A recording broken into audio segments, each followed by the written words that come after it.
For the first time in 30 years, the sports facility at the St. Elizabeth Technical High School, STETHS, was renovated. A well on the school grounds was reactivated, and irrigation supplies were put in place.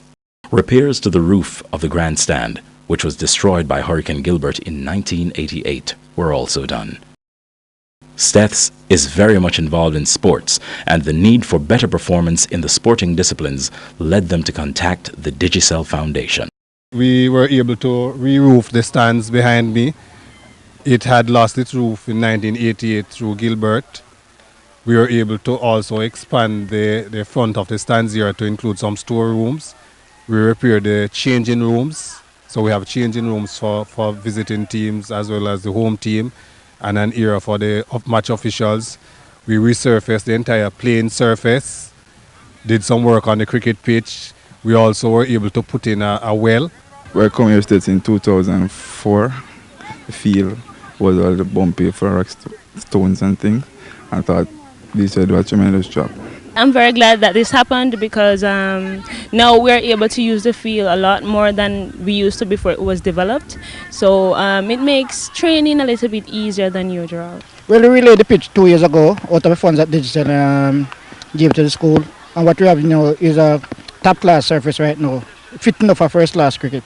STETH's cricket team has been participating in a number of local matches. STETHs have a reputation of doing well at cricket, and I hope we can continue the trend. Basically, we have always been the top rural school in football competition. For this year, we won all our games. We haven't lost one. With the upgrading of the sports facility, track and field training has notable improvements. We have been doing very well. Especially the quarter mile, we have been doing over the last 2 or 3 years. We have been doing very well. We have a very, very, very good surface. I think it's fair to say that it's probably one of the best surfaces anywhere in Jamaica.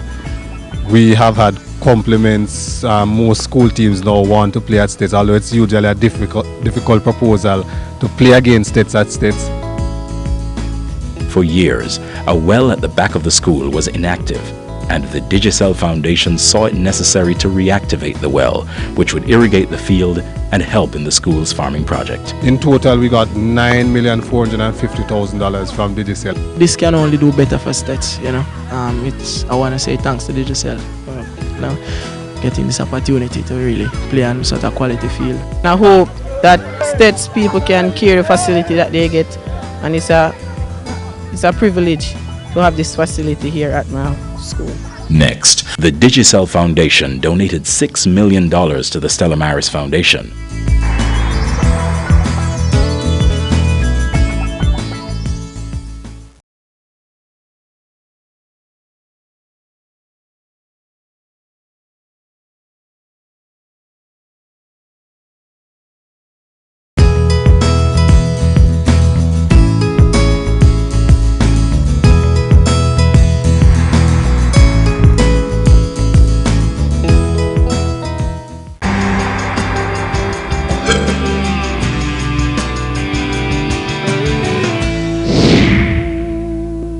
One Grandspen Road is the location for the Stella Maris Foundation.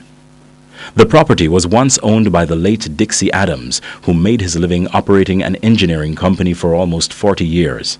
Mr. Adams fell in love with the Grandspen community, and he, along with Monsignor Father Richard Albert, Peter Mays, and the Hopkinsons family, established the Stella Maris Foundation in 1998.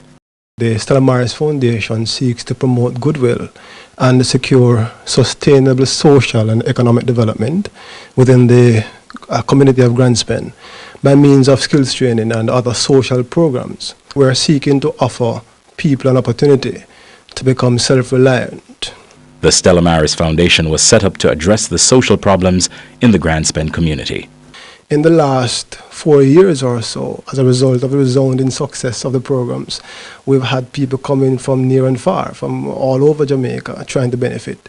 But we still maintain a significant registration rate of persons who are Grandspen residents. The Grandspen community has experienced a series of violent incidents over the years, and that has painted a negative picture of the area and the people that live there. Many people who would be following the news way back when would have remembered that Grandspen featured as one of the most violent inner cities, not just in Jamaica, but in the world. In spite of the atrocities that take place in Grand Spen, there are persons living there who are hardworking, ambitious, and want to see a more peaceful and loving neighborhood. Many are jobless, unattached, and sometimes become vulnerable to crime and violence.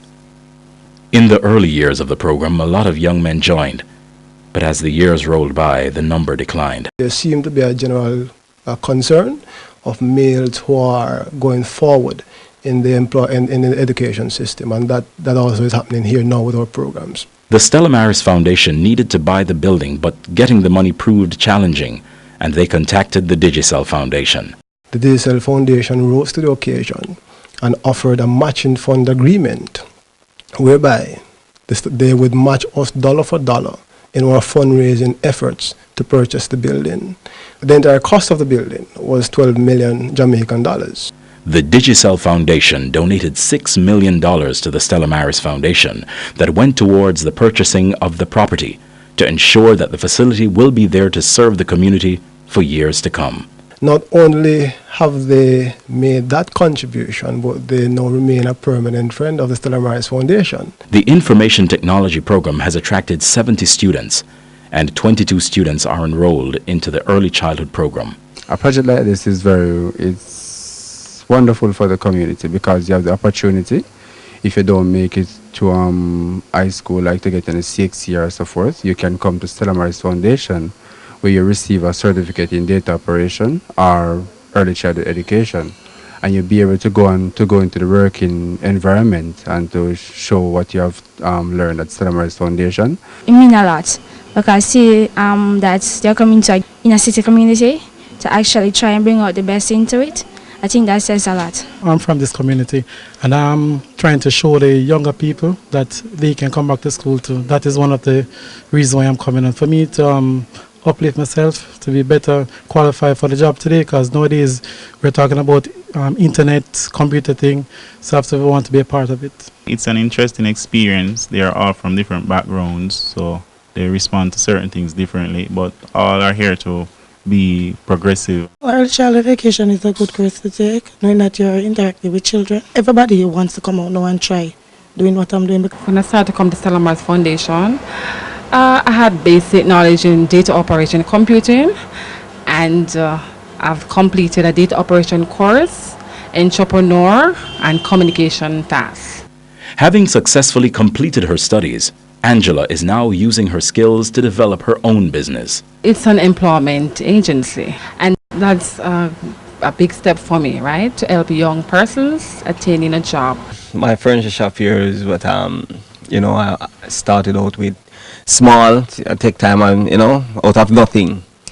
And trying to enlarge in it. I make like bedded, refurbish old furniture, bring it back brand new. And I'm a good artist, also design. I must hail the Digicel Foundation for the significant contributions they have made nationally, and the Stella Maris Foundation, as I would imagine, represents only a small portion of the great work that they are doing.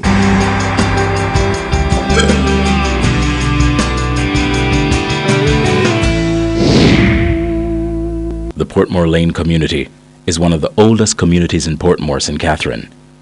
The area struggles with social issues. A team led by Digicel staff member Leon Atkins believed that they could impact the community to make a positive change. They sought the help of the Digicel Foundation. We approached the Digicel Foundation. 2.5 million was used to produce this. The new facility has a homework center, 2 classrooms, a kitchen and bathroom.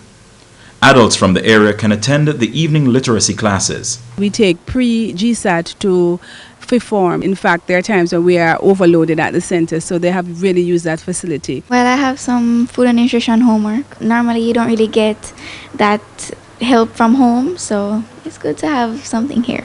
Sometimes I read books, and when I get homework, I do them. But the math's kind of difficult.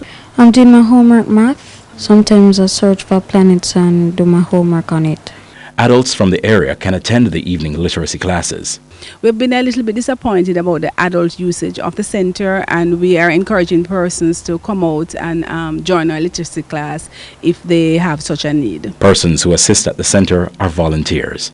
all the persons at the center, all the resource persons, all the admin staff, everybody, they're volunteers, so that we really don't pay them to do anything, and we really want to commend them for the effort, and they have been faithful. The Portmore Lane community has benefited tremendously from the love and care that the Digicel Foundation extends to all of Jamaica. It has really been a benefit to the community, and Digicel can rest assured that Portmore Lane Advanced Center is doing what they can do in order to make an impact on the Portmore Lane community.